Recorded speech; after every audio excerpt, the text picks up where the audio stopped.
ओम शांति। आज 5 सितंबर 2023 और आज दुनिया के अंदर शिक्षक दिवस के रूप में मनाया जाता है।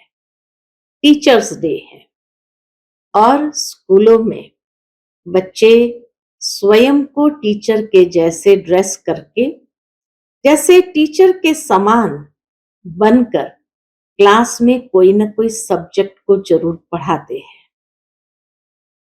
टीचरों को जैसे एक दिन के लिए विशेष रेस्ट देते हैं और सारा टीचर्स का कारोबार खुद संभालने का प्रयत्न करते हैं। टीचर समान बनना, यहाँ बाबा भी हम बच्चों को सुप्रीम टीचर बन पढ़ाते हैं और हमें यही प्रेरणा देते हैं कि बच्चे, तुम्हें भी बाप समान के साथ साथ टीचर समान बनना है। पढ़ाई ऐसी पढ़नी है जो पढ़ाई पढ़कर फिर दूसरों को भी पढ़ाना है, उनके भाग्य को भी जगाना है। यही पढ़ाई सोर्स ऑफ इनकम है और अनेक आत्माओं का भाग्य परिवर्तन करना है। तो आज टीचर्स डे की सभी भाई बहनों को बहुत बहुत मुबारक हो और विशेष जो लौकिक रीति से भी टीचर्स है, रूहानी टीचर्स है, उन सभी टीचर्स भाई बहनों को भी बहुत बहुत हार्दिक शुभकामनाएं। सुनते हैं आज के बाबा के अनमोल मधुर महावाक्य। ओम शांति। मीठे बच्चे, सत का संग एक ही है जिससे तुम्हारी सदगति होती है। आत्मा पावन बनती है, बाकी सब है कुसंग। इसीलिए कहा जाता, संग तारे कुसंग बुरे। आज की मुरली से प्रश्न है, बाप का ऐसा कौन सा कर्तव्य है जो कोई भी धर्म स्थापक नहीं कर सकता? उत्तर है, बाप का कर्तव्य है सबको पतित से पावन बनाकर वापस घर ले जाना। बाप आते हैं सबको इन शरीरों से मुक्त करने, अर्थात मौत देने। यह काम कोई भी धर्म स्थापक नहीं कर सकता। उनके पिछाड़ी तो उनके धर्म की पावन आत्माएं ऊपर से उतरती है और अपना अपना पाठ बजाए पावन से पतित बनती है। बाप पतित से पावन बनाते तो वहां धर्म स्थापक पावन आत्माएं जो उतरती है, धीरे धीरे वो पतित बनती जाती है। आज की मुरली से पहले गीत बजा है, जाग सजनिया जाग, नवयुग आया रे। ओम शांति। बच्चों ने गीत सुना। किसने सुनाया? साजन ने। सब है सजनिया, जिसको भक्तियां कहा जाता है। भगवान एक है, जिसको भक्त याद करते हैं तो उसको कहा जाता है साजन। भक्त कहने से मेल अथवा फीमेल दोनों इसमें आ जाते हैं। तो सब हो गई सीताएं, सभी सजनियां हैं, भक्तियां हैं। बाबा कहे सब हो गई सीताएं। राम एक है, भक्त अनेक है, भगवान एक है। उस भगवान को कहा जाता है परम पिता। लौकिक बाप को परम पिता नहीं कहेंगे, वह है लौकिक शरीर देने वाला पिता। परम पिता है परम धाम में रहने वाला, सब आत्माओं का पिता। हर एक मनुष्य को दो बाप है, एक लौकिक, दूसरा पारलौकिक बाप। लौकिक बाप का जन्म बाय जन्म वर्षा अलग होता है। हर एक जन्म में बाप अलग अलग रहते हैं। तुम विचार करो, कितने जन्म लेते हैं, कितने बाप मिलते होंगे? किसी ने कहा 84। हाँ, 84 जन्मों में जरूर 84 बाप और 84 माँ मिलेंगे। हर जन्म में एक ही लौकिक बाप और एक ही माँ रहती है। दूसरा बाप है परमपिता परमात्मा। परंतु सत्युग त्रेता में कभी ओ गॉड फादर कह याद नहीं करते। हे परमपिता परमात्मा मेहर करो, ऐसे कभी नहीं कहते। इसलिए समझाया जाता है सतयुग त्रेता में एक ही बाप होता है। फिर द्वापर कलयुग, जिसको भक्ति मार्ग कहा जाता है, वहां सबको दो बाप है। मेल अथवा फीमेल सबको दो बाप है। पारलौकिक बाप को याद करते हैं क्योंकि यह दुख धाम है, इसीलिए याद करते हैं। दुख धाम में दो बाप, सुख धाम में एक ही बाप। यहां तो एक लौकिक बाप है, दूसरा फिर सबके दुख निवारण करने वाला बाप है, जिसको सभी याद करते हैं कि इस दुख की दुनिया से छुड़ाओ। सभी याद करते हैं इस दुख से छुड़ाओ, रहम करो। आधा कल्प है दुख धाम, आधा कल्प है सुख धाम। सतयुग है नया युग, कलयुग है पुराना युग। बाप कहते हैं अब हम सतयुग नई दुनिया की स्थापना कर रहे हैं। कलयुग पुराने युग का विनाश होना है। कलयुग के बाद फिर सतयुग आना है। कलयुग के अंत सतयुग के आदि को कल्प का संगम कहा जाता है। यह है कल्याणकारी युग, क्योंकि पतित से पावन बनना होता है। कलयुग में है पतित मनुष्य, सतयुग में है पावन देवताएं। बाप समझाते हैं कि यह आसुरी रावण संप्रदाय है। हर एक के अंदर 5 विकारों की प्रवेशता है। उसको कहेंगे रावण ओमनी प्रेजेंट, सर्वव्यापी। उसको कहेंगे रावण ओमनी प्रेजेंट, सर्वव्यापी। गॉड ओमनी प्रेजेंट नहीं है, परमात्मा कोई सर्वव्यापी नहीं है। 5 विकार प्रवेश है, इसलिए इनको पतित दुनिया कहा जाता है। सतयुग त्रेता को पावन दुनिया शिवालय कहा जाता है और कलयुग है वैश्यालय। तो शिव परम पिता परमात्मा आकर नव युग की स्थापना करते हैं। बाप समझाते हैं अब जागो, नव युग अथवा सुखधाम का समय अब आया है। लक्ष्मी नारायण का राज्य आ रहा है। यह है ही राजयोग। यह कोई कॉमन सत्संग नहीं है। एक होता है सत्संग, दूसरा होता है झूठ संग, कुसंग। सत का संग तारे, कुसंग बुरे। सत तो एक ही बाप है, उनको कहते हैं पतित पावन आओ। वही आकर पावन बनाते हैं आधा कल्प के लिए। फिर माया रावण आकर आधा कल्प पतित बनाती है। ऐसे नहीं, बाप ही पतित बनाते हैं। अभी है ही रावण राज्य। जब तक सत बाप न आए तब तक सत्संग नहीं। सब है झूठ संग अथवा कुसंग। तुम हो सीताएं, तुम भक्ति करती हो, समझती हो भक्ति का फल भगवान आकर देंगे, तो जरूर जब भक्ति का समय समाप्त होना होगा तब तो आएंगे ना। आधा कल्प है ज्ञान की प्रालब्ध और आधा कल्प है भक्ति की प्रालब्ध। अभी तुम पुरुषार्थ कर रहे हो भगवान की श्रीमत पर। भगवान एक होता है, वह है निराकार परमपिता परमात्मा, आत्माओं का बाप। वह आते ही है संगम पर। द्वापर कलयुग को भक्ति कांड कहा जाता है। सतयुग त्रेता को ज्ञान कांड कहा जाता है। ज्ञान है ही ज्ञान सागर परम पिता परमात्मा के पास। शास्त्रों का ज्ञान कोई ज्ञान नहीं। अगर उनमें ज्ञान होता तो सदगति होती।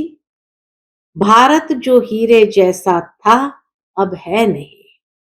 फिर बाप बनाते हैं, तुम अब हीरे जैसा बन रहे हो। तुम्हारा जीवन पलट रहा है। आत्मा दैवी गुण धारण कर रही है। यूं तो मनुष्य बैरिस्टर, इंजीनियर, सर्जन आदि बनते हैं। बाकी मनुष्य को देवता बनाना यह परम पिता परमात्मा ज्ञान सागर का कर्तव्य है। ये कोई मनुष्य का कर्तव्य नहीं है। उनको ही ट्रुथ कहा जाता है। वही सच बतलाते हैं, अर्थात सच खंड की स्थापना करते हैं। बाकी सब है झूठ बोलने वाले, झूठ खंड की स्थापना करते हैं, रावण की मत पर चलते हैं। तुम श्रीमत से श्रेष्ठ बनते हो। नए युग में भारत नया था। वर्ल्ड ऑलमाइटी अथॉरिटी कहा जाता था। लक्ष्मी नारायण का राज्य था। उन्हों को किसने ये राज्य भाग्य दिया? जरूर जो स्वर्ग की स्थापना करने वाला होगा। अभी वह वर्षा गंवाया है। 84 जन्म लेकर अब फिर चक्र पूरा होता है। सबको वापस जाना है। लिबरेटर एक ही बाप है। वही लिबरेट कर सबको ले जाते हैं। इसलिए उनको कालों का काल भी कहा जाता है। बाप कहते हैं, अब तुम्हारे 84 जन्म पूरे हुए, अब वापस चलना है। यह सृष्टि का चक्र कैसे फिरता है? सो बाप बैठ समझाते हैं, अर्थात त्रिकालदर्शी बनाते हैं। तीनों लोकों, तीनों कालों की नॉलेज देते हैं। वही पतित पावन ज्ञान सागर बीज रूप है। उनसे ही सचखंड का तुमको वर्षा मिलता है। यहां तुम आए हो इसलिए परम पिता परमात्मा से वर्षा लेने के लिए, जो स्वर्ग की स्थापना करने वाले हैं। तुम जानते हो हम ही फिर स्वर्ग के मालिक बनेंगे। सतयुग के लक्ष्मी नारायण आदि को कहा जाता है डीटी रिलीजन, दैवी धर्म। वह है श्रेष्ठ धर्म। उन्हों का धर्म भी श्रेष्ठ है तो कर्म भी श्रेष्ठ है। वहां भ्रष्टाचारी कोई नहीं होता। बाबा कहे वहां भ्रष्टाचारी कोई नहीं रहते। द्वापर कलयुग में फिर एक भी श्रेष्ठाचारी नहीं रहते। बाप को भूलने के कारण ही बुरी गति होती है। फिर बाप आकर पतित से पावन बनाते हैं। धर्म स्थापक कोई पतित से पावन बनाने नहीं आते। पतित पावन तो एक ही बाप है। वही सच्चा गुरु है। बाकी वह तो आकर अपना धर्म स्थापन करते हैं। ऊपर से पावन आत्माएं आती है, फिर पतित बनती है। इस समय सब पतित है। सबको पावन बनाना बाप का ही काम है। वही पतित पावन है। गुरु नानक ने भी उस सतगुरु की महिमा की है।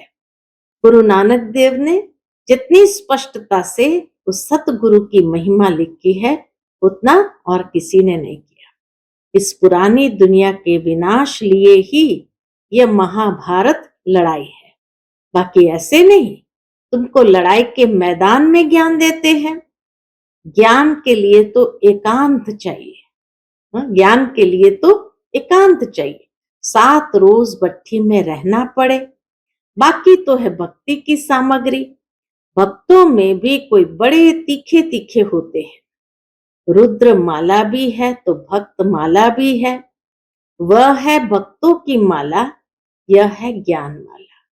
ऊपर में शिव, फिर युगल दाना, फिर है उनकी वंशावली जो माला मनुष्य सिमरते हैं।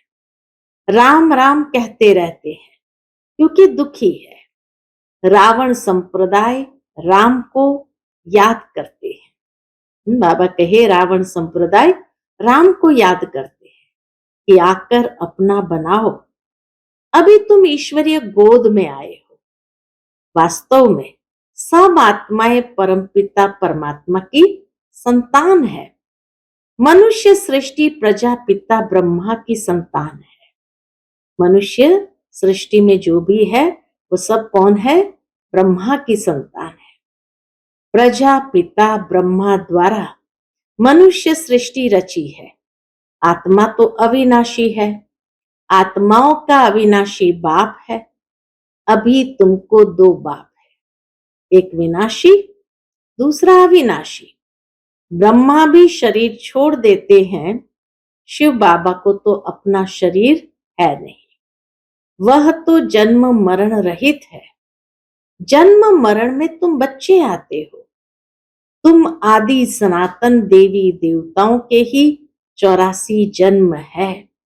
जो देवता धर्म की आत्माएं हैं उनके ही 84 जन्म है।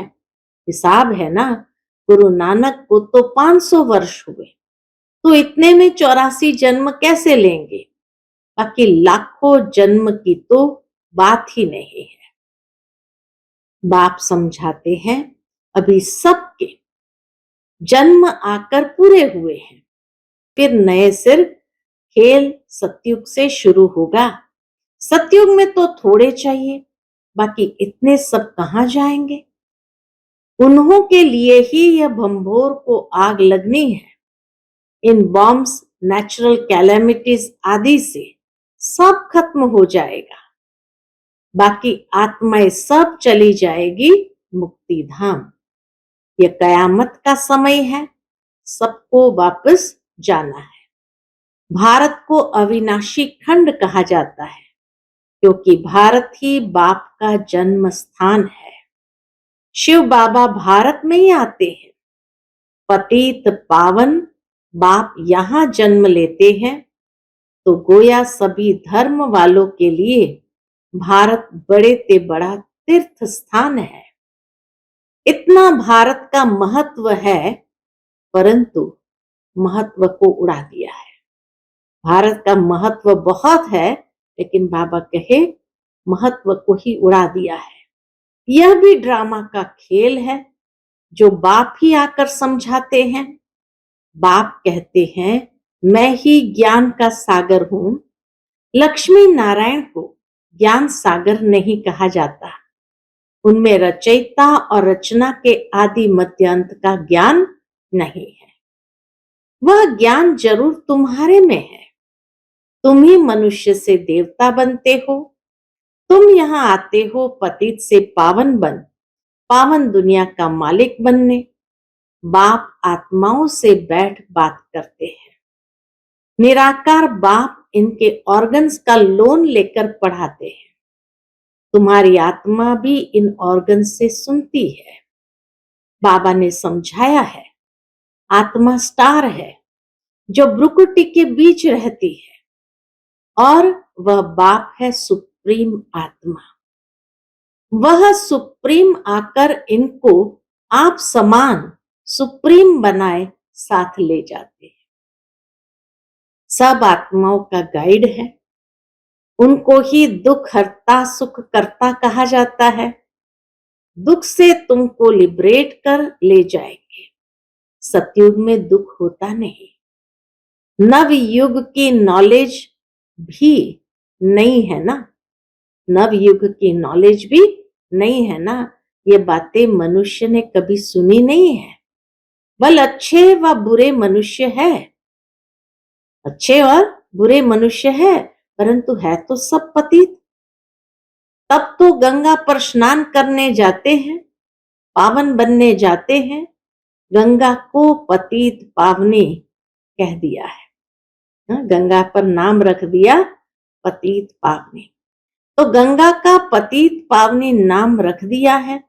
वास्तव में पतित पावन तो बाप को ही कहा जाता है। पतित दुनिया के बाद फिर पावन दुनिया की स्थापना होती है। सतयुग को वाइसलेस वर्ल्ड कहा जाता है, और वह है साइलेंस इनकॉर्पोरियल वर्ल्ड, शांति की निराकारी दुनिया, साइलेंस इनकॉर्पोरियल वर्ल्ड। आत्माएं यहां आकर पाठ बजाती है। पाठ है 84 जन्मों का। तुम ऑलराउंड पार्ट बजाते हो। यह है बना बनाया ड्रामा। हर एक में अपना अपना पार्ट अविनाशी है, वह कभी मिटता नहीं है। तुम 84 जन्म भोगते रहेंगे। चक्र का आदि अंत नहीं है। ड्रामा कब शुरू हुआ ये प्रश्न नहीं उठता। न आदि है न अंत है। सतयुग आदि सत है भी सत, होसी भी सत। इस चक्र को समझने से तुम स्वर्ग के चक्रवर्ती महाराजा महारानी बनते हो। उसको वर्ल्ड ऑलमाइटी अथॉरिटी राज्य कहा जाता है, जो वर्ल्ड ऑलमाइटी बाप से मिलता है। तुम बेहद के बाप से 21 पीढ़ी के लिए सदा सुख का वर्षा पाते हो।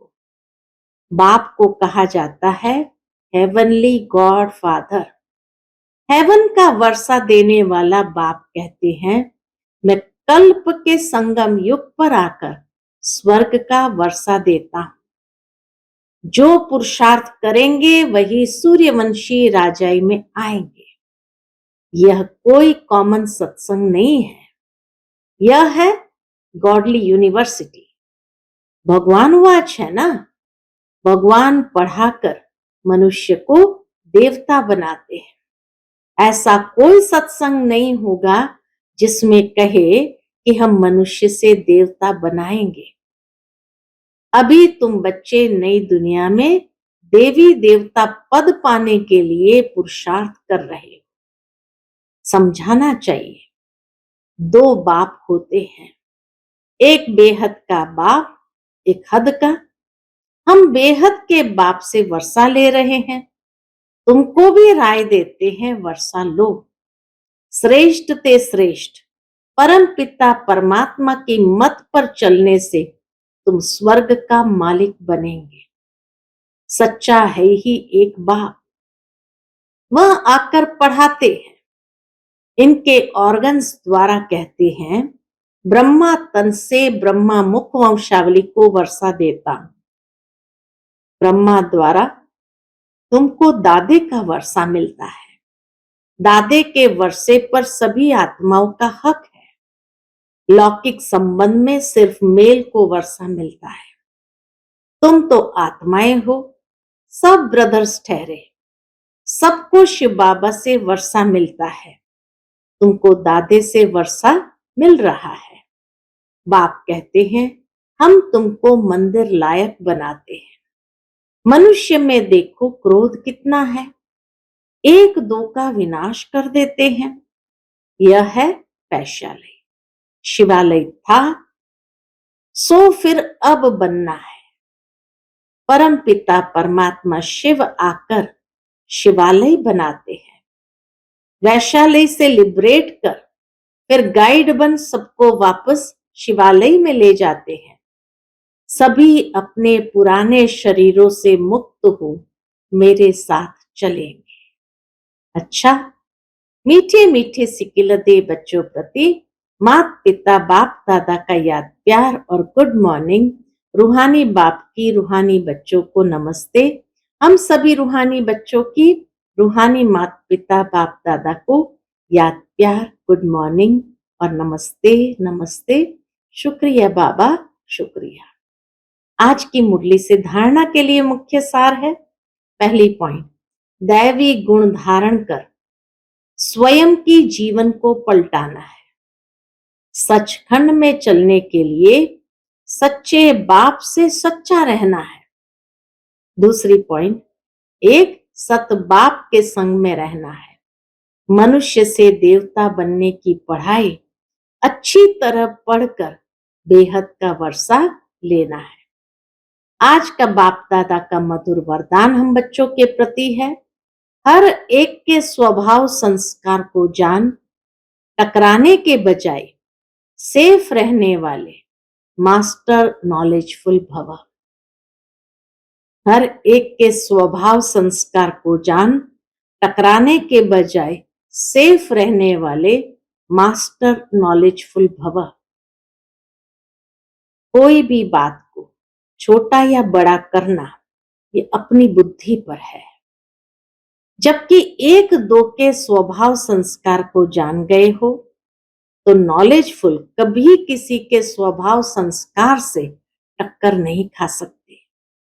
जैसे किसको पता है कि यहाँ खड्डा है व पहाड़ है तो जानने वाला कभी टकराएगा नहीं, किनारा कर लेगा।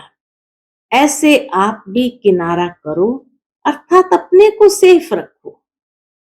किसी काम से किनारा नहीं करो, कार्य से कर्तव्य से किनारा नहीं करो, लेकिन अपनी सेफ्टी की शक्ति से दूसरे को भी सेफ करना, यही किनारा करना है। आज का स्लोगन है, उड़ती कला का अनुभव करना है तो सदा भाग्य और भाग्य विधाता की स्मृति में रहो। उड़ती कला का अनुभव करना है तो सदा भाग्य और भाग्य विधाता की स्मृति में रहो। शाह ओम।